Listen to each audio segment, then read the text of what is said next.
Hello दोस्तों, मेरा नाम है रुपेश परमातो और आपका हमारा यूट्यूब चैनल में वेलकम है। तो दोस्तों, आज हम लोग बात करने वाले हैं questions based on Faraday's laws of electrolysis.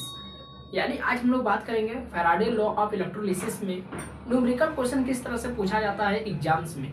ठीक है, बोर्ड परीक्षाओं में या फिर स्कूल के एग्जाम या फिर आप कहीं भी अगर कोई भी कॉम्पिटिटिव एग्जाम में बैठे हैं तो वहां पर अगर आपको फैराडे लॉ आपके सिलेबस में था तो फैराडे लॉ से क्या आपको न्यूमेरिकल क्वेश्चन किस तरह से पूछा जा सकता है। इसमें फैराडे लॉ का फर्स्ट लॉ भी और सेकंड लॉ भी दोनों से आपका क्वेश्चन मिला करके पूछा जाता है।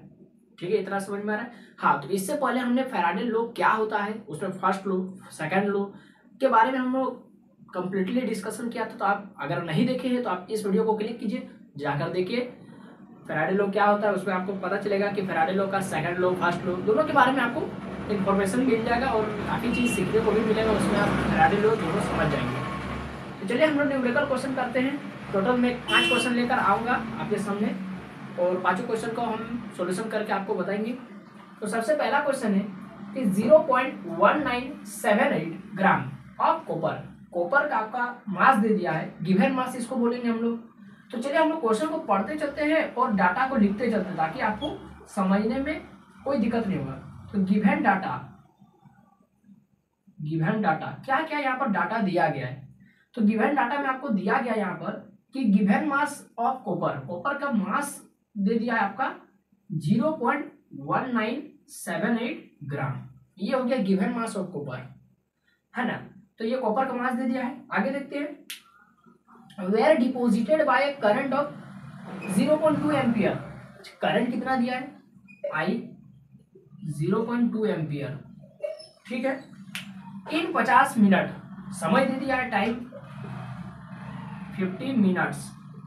तो यहाँ पर आपको एक चीज ध्यान रखना है कि जब भी मिनट में सवाल रहे टाइम का तो उसको सेकंड में चेंज कर लीजिए। कोई भी सवाल हो अगर सेकंड में नहीं दिया तो उसको चेंज कर लीजिए, चाहे यदि वो घंटा में दिया तो उसको सेकंड में चेंज कर लीजिए। तो 1 मिनट में होता है 60 सेकंड, तो 50 मिनट में हो गया कितना, 3000 सेकंड्स। ठीक है, 6:30 ठीक है।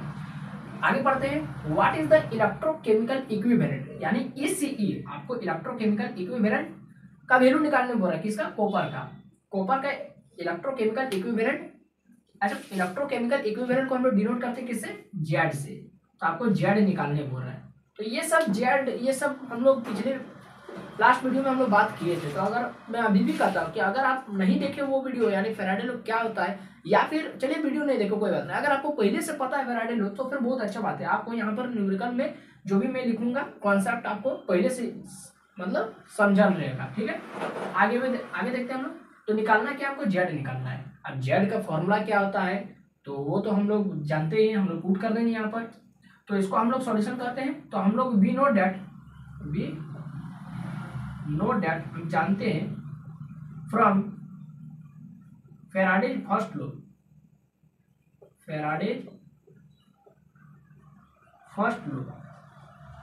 अच्छा, हम लोग फैराडे का फर्स्ट लॉ में एक चीज पढ़े थे। क्या पढ़े थे कि जो मास होता है ना वो बराबर होता है ZIT।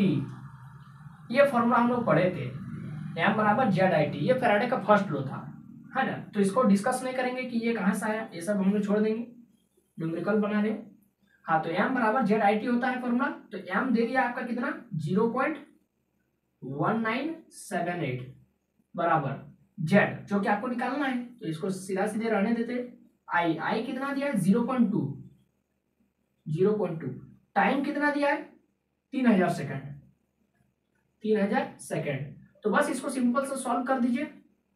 तो ये हो जाएगा, ये जेड के साथ गुना में है तो जेड से हटेगा, अलग होगा तो भागा में चल जाएगा। 0.1978 बटा में 0.2 गुना 3000। अब आप इसको यहाँ से एक पॉइंट हटेगा, फिर यहाँ से, तो इसको आप कैलकुलेट करके देखिएगा। मोबाइल के कैलकुलेटर से करना है। जितना भी मैं 5 क्वेश्चन बताऊंगा आपको सारा क्वेश्चन का लास्ट में सॉल्यूशन आपको कैलकुलेटर से ही करना है, क्योंकि ये यदि आप हाथ में करने बैठेंगे तो बहुत लंबा इसका कैलकुलेशन है। ठीक है, तो आपको ज्यादा से सुविधा होगा, आप क्या करेंगे, मोबाइल से कीजिएगा, सुविधा होगा कैलकुलेटर से, मोबाइल के कैलकुलेटर। इसका आंसर लिख देता हूँ। इसका आंसर हो जाएगा 0.12303। ये हो गया इसका इलेक्ट्रोकेमिकल इक्विवेलेंट। अच्छा, ये कांस्टेंट होता है, इसीलिए इसका कोई यूनिट नहीं होता, ठीक है। यहाँ पर जेड बराबर कोई इतना मीटर सेंटीमीटर सेकंड ये सब कुछ नहीं लिखेंगे, ये एक कांस्टेंट है। तो बस यहाँ पर ये हो गया, इसलिए जेड बराबर इतना।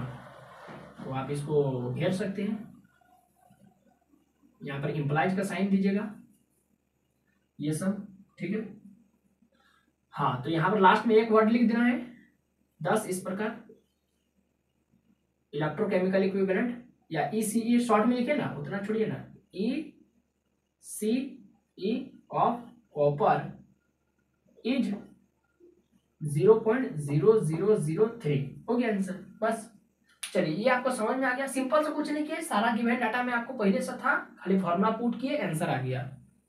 नेक्स्ट क्वेश्चन हम लोग बनाते हैं। नेक्स्ट टाइप का क्वेश्चन किस तरह से आपका फैराडे लॉ में पूछा जाता है, इसको आप स्क्रीनशॉट करने का माने तो कर लीजिए, या फिर साथ ही साथ लिख रहे तो बहुत बढ़िया बात है, स्क्रीनशॉट कर लीजिए।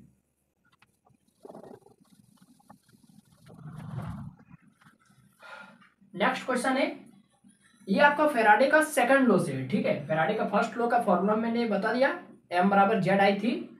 अगला क्वेश्चन है फैराडे का सेकंड लॉ से, तो हम पहचानेंगे कैसे क्वेश्चन कि ये फैराडे का फर्स्ट लॉ का है या सेकंड लॉ का है। तो एक चीज मैंने आपको ध्यान दिया था, है ना, मैंने आपको बताया था जब मैं पढ़ा रहा था कि फैराडे का फर्स्ट लॉ में एक ही को इलेक्ट्रोलाइटिक सेल होता है, और उसमें एक ही को सोल्यूशन घुला हुआ होगा, जबकि फैराडे का सेकंड लॉ में दो या दो से अधिक मल्टीपल डिफरेंट इलेक्ट्रोलाइट्स होगा, इलेक्ट्रोलाइटिक सेल, और उसमें डिफरेंट इलेक्ट्रोलाइट्स भी घोला होगा। तो इससे आप पहचान, तो कैसे पहचानेंगे, देखिए यहाँ पर CuSO4 और AgNO3 दो को यहाँ पर सॉल्यूशन है, पता चल गया, दो को है माने एक तो है नहीं, यानी क्या है, कॉपर क्या है, फैराडे का फर्स्ट लॉ तो नहीं है, सेकंड लॉ है। तो यहाँ पर क्वेश्चन पढ़ते हैं, अच्छा साथ ही साथ हम लोग गिवन डाटा को लिखते चलेंगे इस तरह से। जैसे क्या होता है, देखते आप लोग कई बार देखा होगा कि अगर हम लोग क्वेश्चन को एक बार पढ़ लेते है ना, तो यदि क्वेश्चन हमको नहीं बनाना आता है, यदि नहीं बनाना आता है, बहुत कठिन क्वेश्चन है, तो हम लोग बस पढ़ के ही दिमाग में गजब एक थिंकिंग आ जाता है कि नहीं और नहीं सकेंगे, क्वेश्चन तो नहीं बनाने सकेंगे, बहुत हार्ड क्वेश्चन है। तो अगर हम लोग क्वेश्चन को पढ़ने से पहले ही अगर हम लोग गिवन डाटा लिखते लिखते पढ़ेंगे तो फिर मैथ का क्वेश्चन जैसा हो जाएगा। मैथ का क्वेश्चन क्या हलवा होता है, उसी तरह से हम लोग केमिस्ट्री का भी क्वेश्चन बना सकते हैं। गिवन डाटा, गिवन डाटा में क्या क्या दिया, an electric current is passed through CuSO4 and AgNO3 connected in series. अच्छा, यहाँ पर इलेक्ट्रिक करंट का बात तो किया, लेकिन इलेक्ट्रिक करंट कितना दिया है वो नहीं बताया। बोल रहा है कि if at any time 0.7 gram copper, हाँ लेकिन मास दे दिया है, तो यहाँ पर दो गो है, एगो कॉपर है एगो सिल्वर है, Ag है, तो यहाँ पर मास किसका दिया, कॉपर का, इसलिए हम लोग M1 लिख देंगे, M1। या फिर यहाँ पर आप ब्रैकेट में, या फिर इसको और पहचानने के लिए आप लिख सकते हैं MCu, नीचे में Cu लिख दिया, यानी मास है किसका, कॉपर का, कितना दिया है 0.7 ग्राम। नेक्स्ट आगे बढ़ते हैं, then how much Ag will be deposited, है ना। तो मास कॉपर का तो दे दिया है, लेकिन आप पूछ रहे कि सिल्वर का मास कितना होगा, तो MAg निकालना है। पता चल गया क्या क्या निकालना है, M मास तो निकालना है, लेकिन किसका निकालना है, सिल्वर का निकालना है, जहां पर आपका दूसरा साइड में मास दे दिया किसका, कॉपर का दे दिया। तो अब आप यहाँ पर ना इलेक्ट्रिक करंट दिया है, ना कुछ दिया, कुछ नहीं दिया, खाली यही एक चीज दे दिया, दूसरा चीज निकालना है। देखिए कैसे इसको बनाएंगे, तो इतना तो पता चल जाए कि ये आपका फैराडे का सेकंड लॉ है। हाँ, तो आज हम लोग इसको बनाते हैं, तो क्या लिखेंगे, from Faraday second law. Faraday का सेकंड लॉ का अगर आपको फॉर्मूला याद है तो आप बहुत अच्छा करेंगे। तो देखिए यहाँ पर फॉर्मूला ये होता है, फॉर्मूला मैंने आपको बताया था M1 बटा M2 बराबर होता है E1 बटा E2। कि फैराडे का फर्स्ट लॉ कहता है कि जो मास डिपॉजिट या लिबरेट होगा वो डायरेक्टली प्रोपोर्शनल होता है इक्विवेलेंट वेट का, इक्विवेलेंट मास का, उस इलेक्ट्रोलाइट या उस सॉल्यूशन का।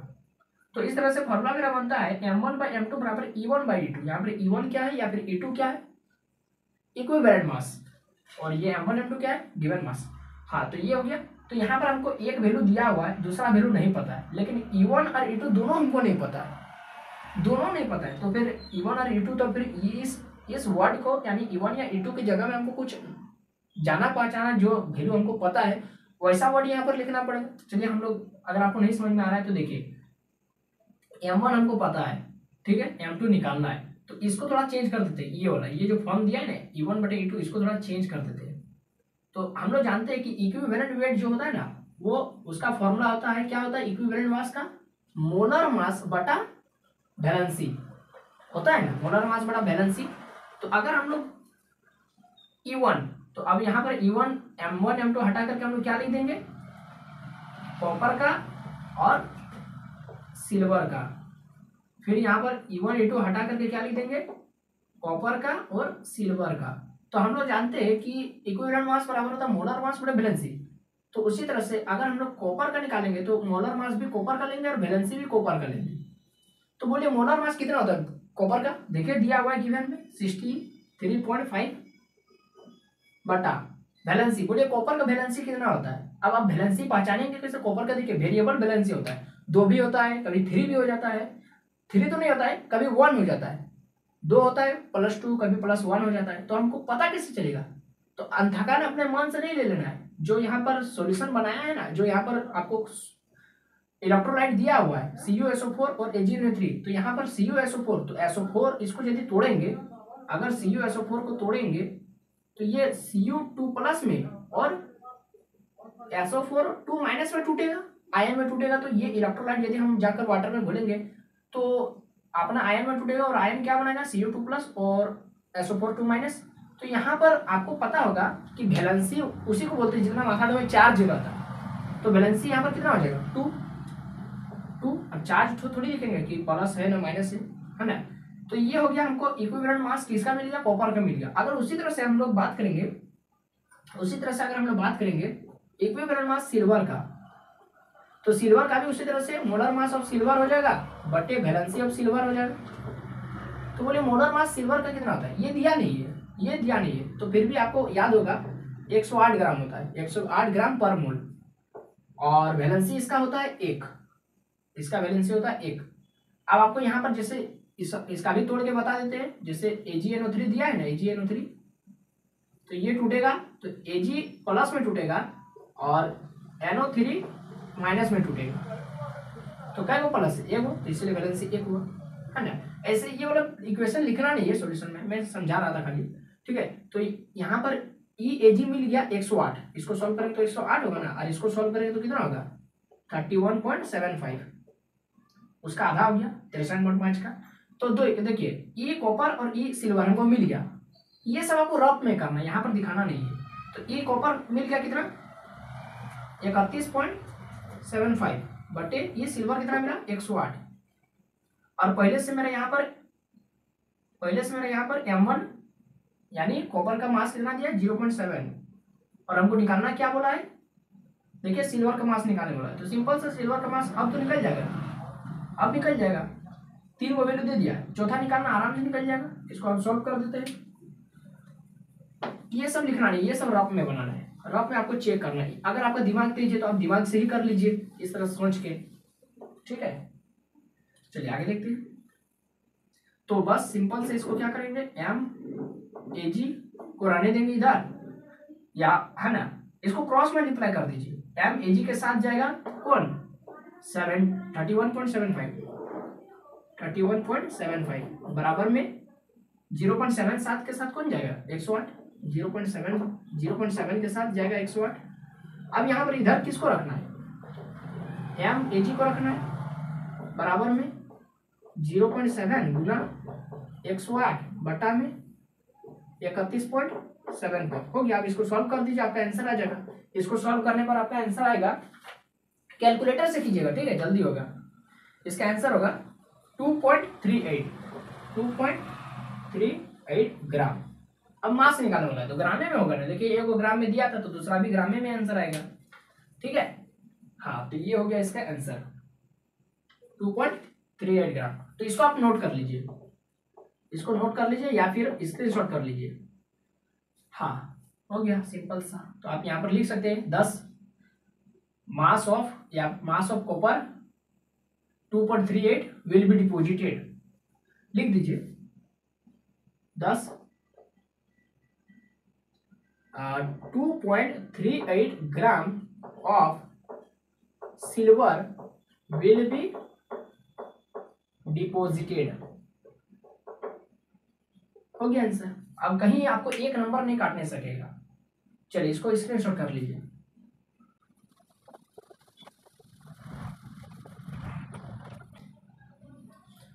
अगला क्वेश्चन है how long has a current of 3 ampere to. अच्छा अगला क्वेश्चन है, इससे पहले मैं आपको बता देता हूँ कि ये क्वेश्चन कुछ अगर आप ध्यान से देखेंगे तो how long has a current of 3 ampere to be applied through a solution of silver nitrate to coat a metal surface of 80 centimetre square with 0.005 thick layer, density of silver is 10.5 gram per centimetre cube. तो इस तरह से अगर आप question को अगर देखे हो, अगर आप क्वेश्चन को देखेंगे है ना, तो आपको पता चलेगा कि ये क्वेश्चन अब एरिया दे दिया है, डेंसिटी दे दिया, नहीं बनेगा, हमसे नहीं बनेगा, छोड़ दीजिए इस क्वेश्चन को, हम एग्जाम में छोड़ के आ जाएंगे। तो देखिए इस क्वेश्चन को किस तरह से बनाया जाता है।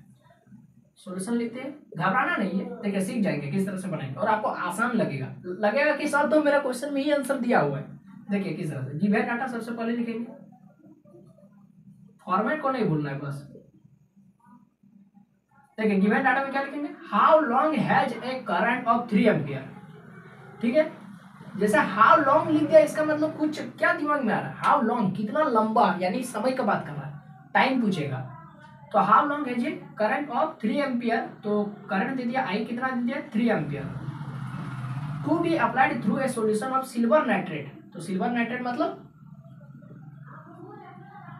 AgNO3 का सॉल्यूशन है, सॉल्यूशन नहीं है, silver nitrate to coat a metal surface है, silver nitrate solution of silver nitrate, हाँ सॉल्यूशन है सिल्वर नाइट्रेट का, और to coat a metal surface, और उसको मेटल सरफेस पर लेयर लगाना है ऑफ 80 सेंटीमीटर स्क्वायर। अच्छा एरिया कितना दे दिया, एरिया को स्मॉल ए से डिनोट कर देते हैं, 80 सेंटीमीटर स्क्वायर एरिया दे दिया है, विद 0.005 थिक लेयर। अच्छा थिकनेस दिया है, अच्छा अगर आप लोग ध्यान देंगे तो थिकनेस मतलब मोटाई।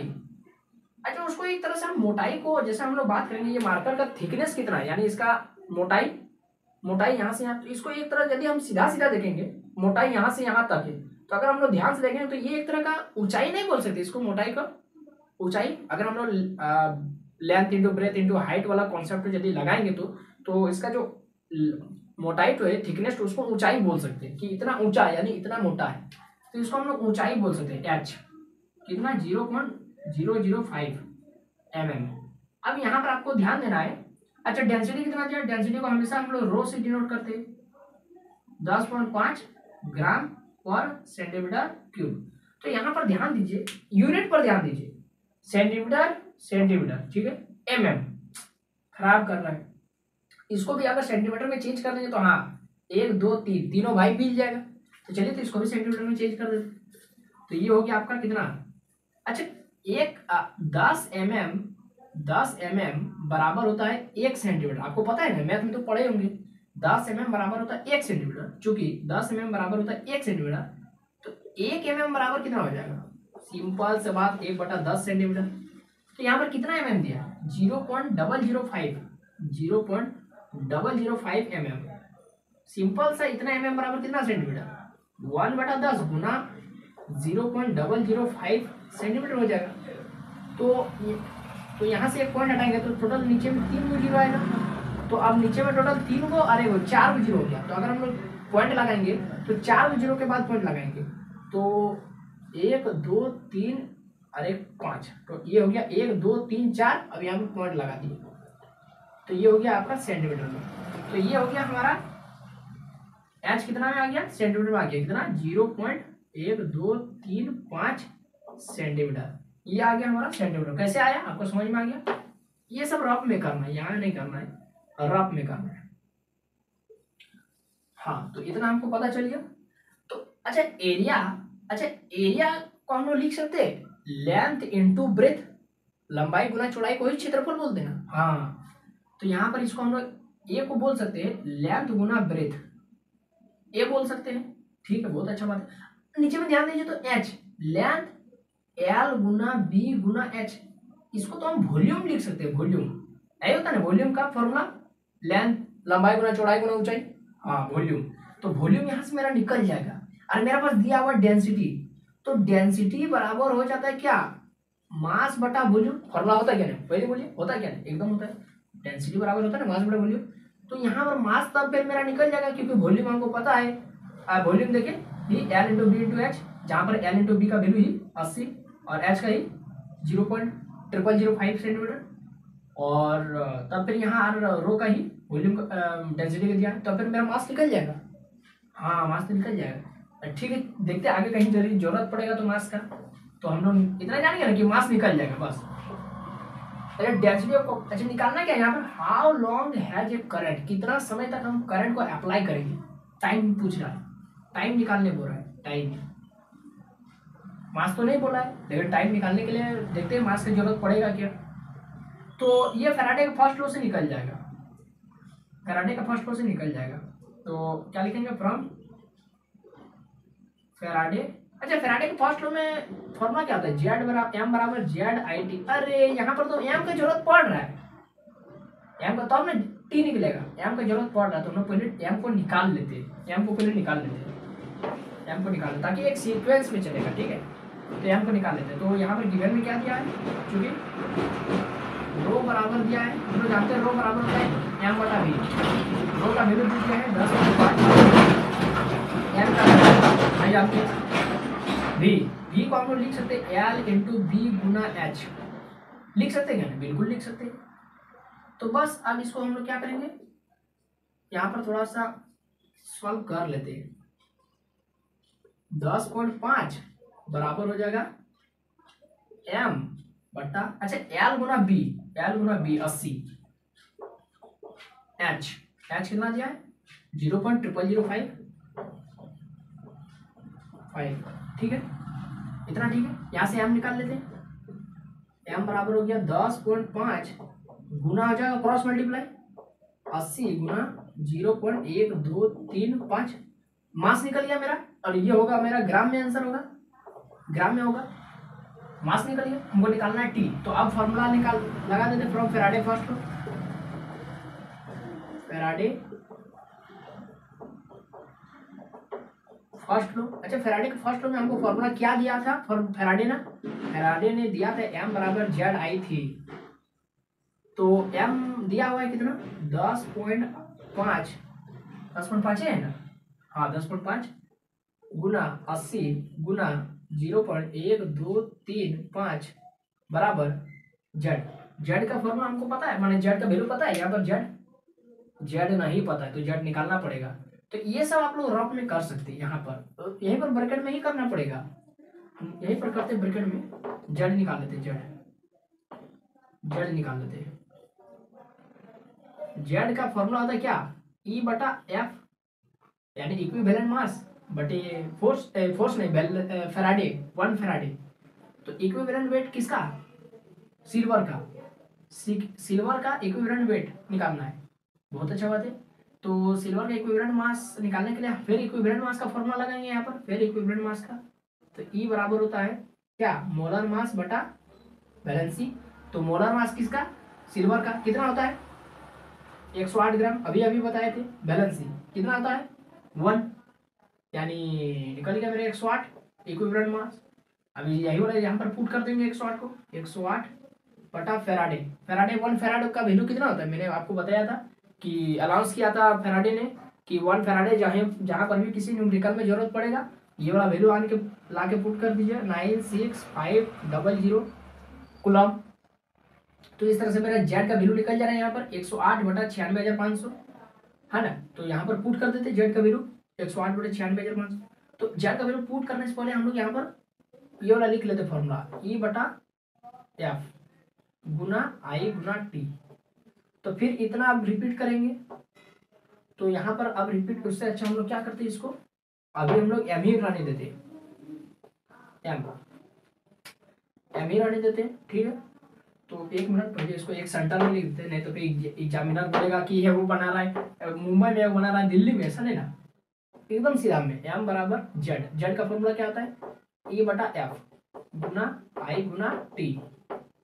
एम का वैल्यू अभी निकाले थे, कितना निकला था ये वाला, पुट कर दीजिए 10 पॉइंट, या फिर अभी नहीं पुट करना है तो कोई बात नहीं। एम ई का वैल्यू कितना है 108 बटा एफ का वैल्यू 96,500 गुना आई कितना है आई आई कितना है 3 एम्पियर, 3 टी, वही तो निकालना है टी। तो एम का वैल्यू आप पुट करना ही पड़ेगा, काहे कि सब वैल्यू आ गया। तो एम का वैल्यू पुट करने के लिए सब मिटा देते हैं। तो अब इसको रफ करने की जरूरत नहीं, क्योंकि हम लोग यहीं पर इसका फॉर्मूला पुट करके यहीं पर इसका कैलकुलेशन कर दिए। तो अब रफ में इसको नहीं बनाइएगा, ठीक है। तो ये हो गया, एम का वैल्यू पुट कर देते हैं 10.5 गुना 80 गुना, देख रहे कितना बड़ा कैलकुलेशन है, 0.1235 है ना। अब इसको क्रॉस मल्टीप्लाई करना है, तो हम लोग टी को इधर रखते हैं, बराबर में हो जाएगा, इसको क्रॉस मल्टीप्लाई करते हैं, 10.5 गुना 80 गुना 0.005 गुना 96,500, 96,500। बढ़िया से उतारिएगा, ठीक है। स्क्रीनशॉट लेने के समय जब भी आप इसको कॉपी में नोट कीजिए तो इस तरह ध्यान दीजिएगा। पहले बटा में 108 गुना 3 नीचे आ जाएगा। अब इसको आप सॉल्व कीजिएगा, सॉल्व करने के बाद मैं आपको आंसर बता देता हूँ क्या आएगा। 125.09 ये होगा आंसर, 125.09 सेकेंड, 125.09 सेकेंड, 125.09 सेकेंड ये होगा आंसर। क्योंकि टाइम पूछा था कि कितना समय तक हम करंट को अप्लाई करेंगे, है ना। तो 125.09 सेकेंड तक हम करंट देंगे। इस तरह से सिंपल सा आपका बन गया। थोड़ा सा आपको यहीं पर दिक्कत हुआ होगा, है ना, कि हम लोग यहाँ पर पहले एच को हम लोग सेंटीमीटर में चेंज किए, फिर डेंसिटी से हम लोग उसका फॉर्मूला से हम लोग वॉल्यूम निकाले, फिर वॉल्यूम निकालने के बाद वॉल्यूम तो मतलब निकल गया था, मास निकाले, मास निकालने के बाद फैराडे का फर्स्ट लॉ में पुट किए, फिर वहाँ से टाइम निकाले। तो इस तरह से आज जेड पता नहीं था, तो जेड के लिए हम लोग ये सारा फॉर्मूला पे पुट किए, फिर वैल्यू पुट किए, फिर आंसर आया, फिर उसको हम लोग पुट किए यहाँ पर फॉर्मूला में, फिर सॉल्व किए, तब फिर 125.09 फाइनल आंसर आया। चलिए ये हो गया, इसको नोट कर लीजिए, स्क्रीनशॉट कर लीजिए तो बढ़िया रहेगा।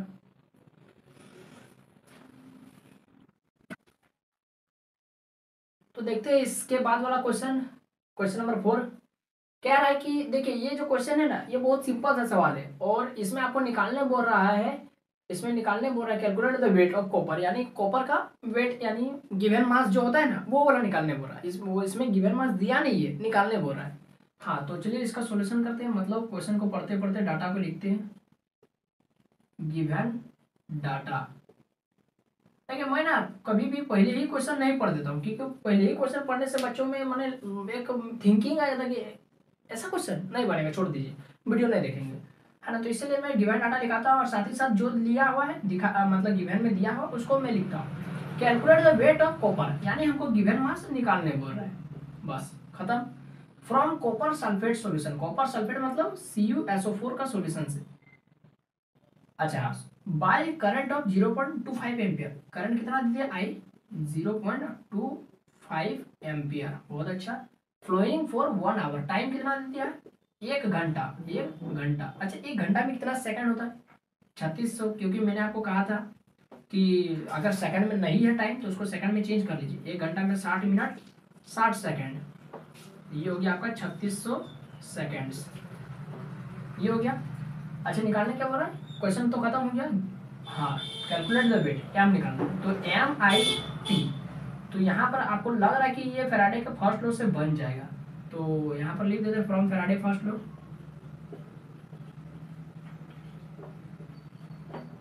Faraday first law, first law से हम लोग क्या जानते हैं फॉर्मूला, M बराबर होता है ZI3। एम क्या होता है निकालना है, जेड तो यहाँ पर दिया नहीं है, लेकिन हम लोग जेड का फॉर्मूला जानते हैं, इक्विवेलेंट मास बटा 1 फैराड गुना आई गुना टी। इक्विवेलेंट मास किसका, कॉपर का, कितना होता है, इक्विवेलेंट मास नहीं जानते, तो इक्विवेलेंट मास का फॉर्मूला तो जानते हैं। तो क्या होता है इक्विवेलेंट मास का फॉर्मूला, मोलर मास बटा वैलेंसी। तो मोलर मास किसका है, जाहिर सी बात है यहाँ पर और कोई दूसरा सॉल्यूशन नहीं है, कॉपर सल्फेट है, तो यानी कॉपर का मोलर मास कितना, देखिए गिवन में दिया हुआ है ब्रैकेट में 63.5। वैलेंसी, अब यहाँ पर इसी से पता चलेगा, जब ये आयन में टूटेगा Cu2 प्लस में और SO4 2 माइनस में, तो हम लोग मेथड में चार्ज को देखकर पता कर लेंगे कि कितना वैलेंसी होगा 2। इसको सॉल्व करेंगे तो 31.75 होगा, तो इसको लाकर यहाँ पर पुट करेंगे 31.75 और बटे में 1 फैराड, 1 फैराड का तो वैल्यू फैराडे ने अनाउंस कर दिया है कि 96,500 ही लेना है, 96,500। इससे ना एक ज्यादा ना एक कम, ना पॉइंट में एक ज्यादा ना पॉइंट में एक कम। तो क्या करेंगे, आई का वैल्यू कितना दिया है 0.25 एम्पियर, टी दिया है 3600 सेकंड। अब सिंपल से इसको सॉल्व कर देना है और कुछ नहीं करना है। सिंपल से इसको सॉल्व करना है, कैलकुलेटर लेके बैठना है और इसको हम लोग सॉल्व कर देंगे। और इसका आंसर कितना होगा, मास निकालना है, जाहिर सी बात है मास निकालना है। तो इसका आंसर होगा आपका सॉल्व करने के बाद m बराबर 0.296 ग्राम, 0.296 ग्राम, ये हो गया इसका answer. Calculate the weight of copper, तो वेट ऑफ कॉपर निकल गया 0.296 ग्राम। तो यहाँ पर लिख सकते हैं 10 the weight of copper is 0.296 ग्राम, इतना है, हो गया आंसर। बस 10 the weight of copper is 0.296 ग्राम। पूछ रहा था the weight of copper deposited कितना होगा, 0.296 ग्राम, ये हो गया। तो इसको नोट कर लीजिए, स्क्रीनशॉट कर लीजिए। फिर लास्ट क्वेश्चन हम लोग 5वां क्वेश्चन बनाएंगे और बस आज का वीडियो यहीं पर समाप्त करेंगे। तो चलिए आज का लास्ट क्वेश्चन हम लोग देख लेते हैं। लास्ट क्वेश्चन में देखिए, इसमें आपको दिया गया है 2 गो सॉल्यूशन दिया गया है। तो 2 गो सॉल्यूशन यानी 2 इलेक्ट्रोलाइटिक सेल, यानी पता चल रहा है कि यहाँ पर फैराडे का सेकंड लॉ से सवाल पूछा गया है। ठीक है, तो फैराडे का सेकंड लॉ से सवाल तो पूछा गया है, इतना पता चलिए। यहाँ पर ये वो कॉपर का आपको इक्विवेलेंट वेट दे दिया है और जेडन का इक्विवेलेंट वेट आपको निकालना है। ठीक है, यानी आपको निकालना है क्या, जेडन का इक्विवेलेंट वेट। अब इतना समझ में नहीं आया, चलिए हम लोग गिवन डाटा लिखते हैं, सब समझ में आ जाएगा। सॉल्यूशन गिवन डाटा, हाँ, तो क्या लिखा है, when the same amount of current. तो हम लोग पहले से जानते हैं कि फैराडे का सेकंड लॉ में करंट को सेम किया जाता है। फैराडे ने बोला था, गांव वाला का बात सुना था, ठीक है, कि तुम 50 को इलेक्ट्रोलाइटिक सेल जोड़ना चाहता ना, 100 को चाहता जोड़ दो, लेकिन एक शर्त है, क्या शर्त है, करंट को सेम करना होगा, चार्ज को सेम करना होगा। वही लिखा है कि the same amount of electric current is passed through the solution of copper sulphate solution है और एक ZnSO4 सॉल्यूशन है। ठीक है, then 0.7 gram and 0.716 gram of copper and zinc get deposited. दोनों का गिवन मास दे दिया है, तो दोनों का गिवन मास दे दिया, तो कॉपर का गिवन मास और जेडन का गिवन मास। कॉपर का दिया है 0.7, पहले कॉपर लिखा है, और जिंक का दिया है कितना, 0.716 ग्राम ऑन, जब डिपॉजिट हुआ ऑन रिस्पेक्टिव इलेक्ट्रोड, अपने अपने इलेक्ट्रोड में ही डिपॉजिट हो। Calculate equivalent weight of Zn, Zn का इक्विवेलेंट वेट आपको निकालना है।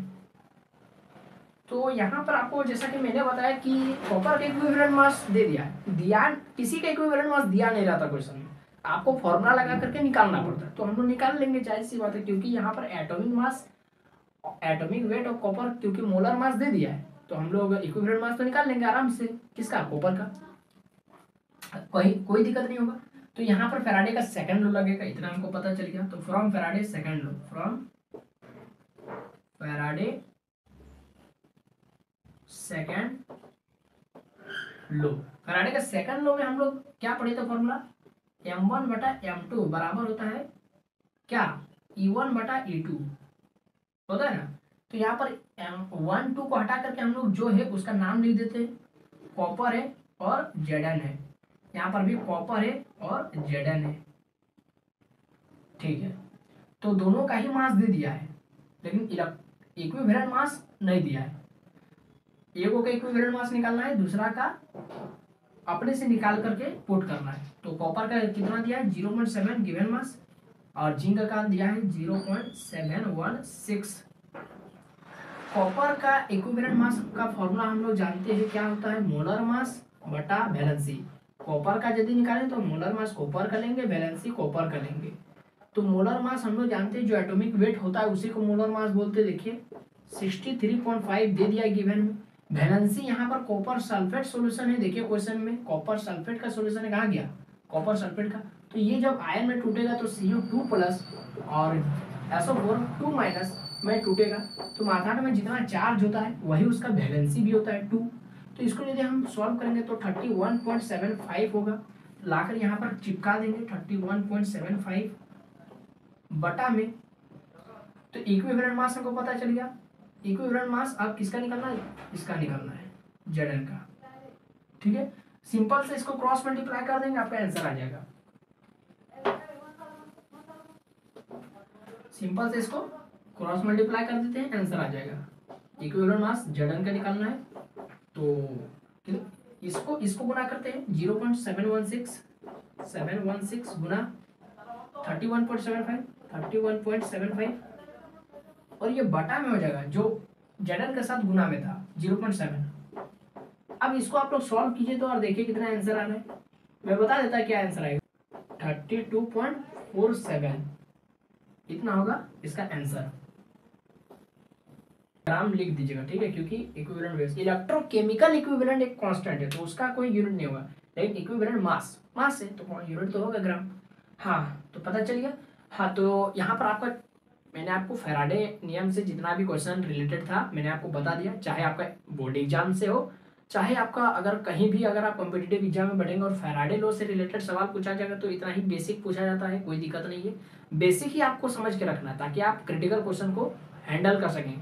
तो फिलहाल इस वीडियो को आपको देखकर कैसा लगा हमको कमेंट बॉक्स में जरूर बताएं। वीडियो अच्छा लगा तो लाइक करना है, शेयर करना है अपने दोस्तों में, OTP की तरह मोबाइल में पार्सल कर देना है। रुपेश महतो एजुकेशन सेंटर से एक नया वीडियो आया पार्सल के रूप में, वो भी देख लेंगे। तो अगर आप चैनल में नए आए हैं तो चैनल को सब्सक्राइब कर लीजिए ताकि आने वाले जितने भी लेटेस्ट वीडियो रहेगा सबसे न्यू वीडियो आप तक सबसे पहले पहुंचे और आप लोग जल्दी से जल्दी उस वीडियो को देख सकेंगे। तो बस अभी के लिए इतना है, फिर मिलते हैं किसी नए वीडियो में। जय हिंद, वंदे मातरम।